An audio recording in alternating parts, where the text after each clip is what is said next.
Hello guys, welcome to Tech Tricks tutorial. In today's video, I will show you how to convert a low-resolution logo into a high-resolution vector in Canva.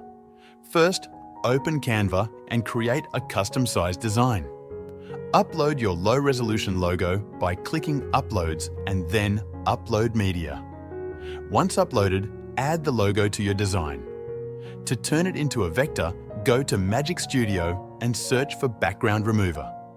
Select Background Remover to remove the background. Now that the background is removed, we need to enhance the resolution. Go to the Adjust tab. In the Light section, set the brightness to -100, contrast to +100, and saturation to -100.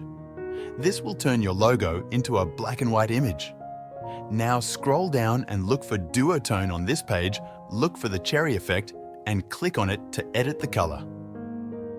Choose your logo's original color. Once done, click Download and choose SVG to save your high-resolution vector logo.